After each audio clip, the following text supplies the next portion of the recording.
talking about Forspoken once again, and it was apparently put through its paces when it comes to Digital Foundry with a new analysis. This is being reported on by Push Square. They say, as usual, the wizards over at Digital Foundry have broken things down for those of us less mechanically minded. First, the good. Forspoken features incredibly fast load times. Booting into the game from the title screen is about 4 seconds, and less than a single second if you continue an existing save. Add to that the fast and fluid character and gameplay animations, truly impressive particle effects, detailed character models, and insane hair physics, and it's clear that the Luminous engine still has some juice left in the tank. On the flip side, lighting takes a significant step back, even from developer Luminous Productions' last outing, 2016's Final Fantasy XV. Frame rate also leaves a lot to be desired, maintaining 60 FPS in performance mode for the most part, but bizarrely dipping well below 50 in certain areas of the open world, in addition to resolution scaling as low as 720p. Quality mode cannot maintain a consistent 30 FPS either, and while it certainly looks impressive, it can at times drop down to 20, a state of affairs which Digital Foundry describes as simply absurd. And they do also mention the 40 FPS quality mode, something that is available. The article doesn't mention it, but I did watch the Digital Foundry video myself, and I think that's the mode they ultimately recommended if you're able to do so.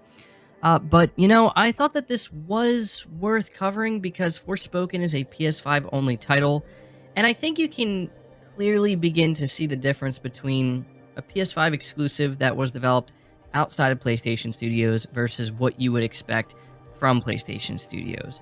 I think that there are some really good things here. Like they mentioned, the load times are insane. I mean, less than 1 second is awesome. A lot of the, character animations, the particle effects, right? It looks really good.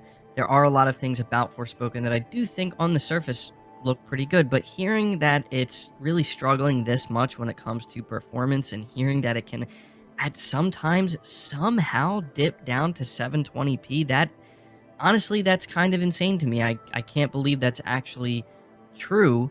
And here's the thing. If you're somebody who's playing the game and you're enjoying it, we all know that, these things ultimately take a backseat. Gameplay is king.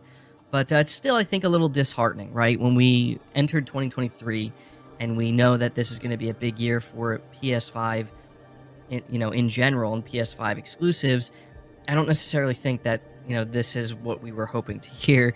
But again, it is worth noting that this is on Square Enix here. This is not necessarily on Sony. I think that we would be having a very different conversation if, like, a first-party PlayStation studio like Insomniac or something, released their game and it was having issues like this. It would be a very different conversation for sure. But I figured I would let you guys know about this. Let me know your thoughts.